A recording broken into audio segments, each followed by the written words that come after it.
مرجان گلچین، بازیگر پیشکسوت سینما، تئاتر و تلویزیون، متولد 2 اسفند سال 1347 در رشته که علاوه بر بازیگری تجربه دوبله و گویندگی رو هم داره. اون که فارغ التحصیل بازیگریه، به هنرستان موسیقی رفت و بعد از 14 سال در رشته نوازندگی تئاتر فارغ التحصیل شد و بعد از اون به تشویق خواهرش منیژه که در آن زمان خودش بازیگر بود به روی صحنه تئاتر رفت.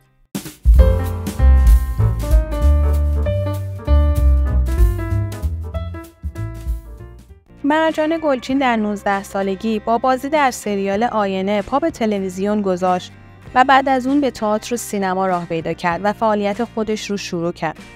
اون که در سال 68 در مجموعه تلویزیونی ازدواج پرماجرا بازی کرده بود، تا سال 85 از تلویزیون دور بود و فعالیت نداشت، تا اینکه بعد از 13 سال دوری با بازی در سریال کلانتر به عرصه تلویزیون بازگشت. در دهه 70 در سینما بیشتر فعال بود، اما در عرصه سینما چندان پررنگ ظاهر نشد، تا اینکه به دعوت رضا عطاران برای بازی در سریال بزنگاه دیده شد و به اوج شهرتش رسید. گلچین در دوران تحصیل با مشکلاتی مواجه شد که این مشکلات باعث شد او تصمیم بگیره که از ایران بره و این کار رو هم کرد. اما علاقه زیاد اون به ایران و همچنین دلتنگیش برای مادرش اون رو به ایران برگردون. مرجانه درباره مهاجرتش گفت: درسم رو در رشته کارگردانی در دانشگاه سوره ادامه دادم. البته برخلاف میلم بود، چون دلم نمیخواست که بازیگری بخونم، اما متاسفانه به حد نصاب نرسید. بعد از این بود که تصمیم گرفتم از ایران برم، چون برادرهایم در انگلستان زندگی میکردن. همین کار رو هم کردم، اما راستش دلم برای ایران و کار و دوستام تنگ شد. شهرش زادگاه من رشته و ماهی 1 بارم که شده باید برای دیدن مادرم به اونجا برم. من خیلی این شهر رو دوست دارم. مرجانه که در طی سالهای فعالیت خودش فیلم‌ها و سریال‌های زیادی رو بازی کرده بود، با بازی در سریال زیرزمین رنگ جدیدی به بازی خودش داد. کمدی رو هم تجربه کرد. اون در سال 92 با بازی در فیلم شاهگوش که در شبکه‌های نمایش خانگی پخش می‌شد، برنده جایزه بهترین بازیگر نقش اول زن از 14مین جشن دنیای تصویر شد که در همان سال برنده جایزه بهترین بازیگر 10 سال گذشته در برنامه مردمی 3 ستاره از شبکه 3 سیما هم شد. او درباره شهرتش میگه: من 2 بار طعم شهرت رو حس کردم. 1 بار وقتی جوانتر بودم با بازی در نقش‌های درام شناخته شدم و یکی هم بعد از بازی در سریال بزنگاه بود که مردم با چهره کمدی من آشنا شدن. پدر مرجان گلچین ترک زنجانیه، افسر نظامی ارتش و مادرش خانه‌داره، اما پدرش رو در کودکی از دست داد.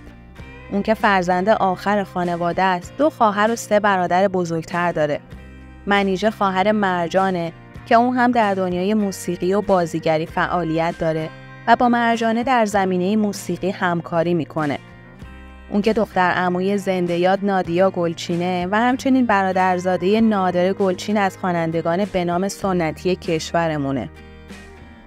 مرجان گلچین در سال 74 با کریم آتشی، کارگردان، تهیه کننده و فیلمنامه نویس سینما ازدواج کرد. در سال 75 در سریال گریز و سقوط به کارگردانی همسرش بازی کرد، اما با مخالفت همسرش برای بازیگری مواجه شد و همین باعث جدایی و طلاق اونها شد. تا اینجای ویدیو لطفاً لایک کنید، سابسکرایب کنید و زنگوله ویدیوها رو روشن کنید. کریم آتشی پیش از ازدواج با خانم گلچین درباره اینکه دوست نداره اون به بازیگری ادامه بده صحبت کرده بود و مرجانه هم شرط اون رو پذیرفته بود، اما باز هم این ماجرا باعث اختلاف اونها شده بود و رابطه به جدایی ختم شد. کریم آتشی همسر سابق اون متولد 5 فروردین 1343 در شهر ریه و فارغ التحصیل دکترای علوم سیاسی و کارشناسی مهندسی عمران بود که از سال 87 به بعد فعالیتی در سینما نداشت.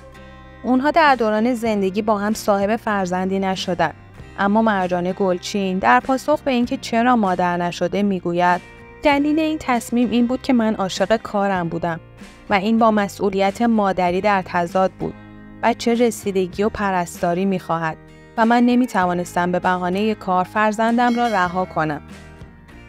اما در تاریخ 10 فروردین 1403 مرجان گلچین با انتشار ویدیویی برای همیشه از دنیای بازیگری خداحافظی کرد.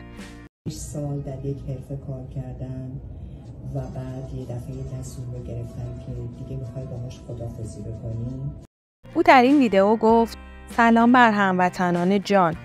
مدتی بود که داشتم روی تصمیمی خیلی با خودم کلنجار میرفتم که آیا باید این تصمیم رو بگیرم یا نه. یک تصمیم که برای خودم خیلی ناگوار بود و شاید برای خیلی ها نباشه. ولی طبیعیه که بعد 46 سال در یک حرفه کار کردن و بعد تصمیم بگیری که دیگه میخوای باهاش خداحافظی بکنی سخته. من از بچگی این کار رو شروع کردم و با این حرفه رشد کردم، بزرگ شدم و تا این سن رسیدم. خیلی دل کندن ازش سخته و این تصمیمی بود که بالاخره باید گرفته میشد و فکر کردم که در آغاز سال جدید اعلام کردن شاید خیلی درست‌تر باشه. ممنونم بابت حمایت هاتون، ممنونم بابت لطف و انرژی که در تمام این سالها از شما دریافت کردم و نگاه‌های مهربونتون و دلم برای یکایک شما خیلی تنگ میشه. ممنونم که تا پایان این ویدیو با من همراه بودین و با لایک ها و کامنت هاتون از من حمایت میکنید.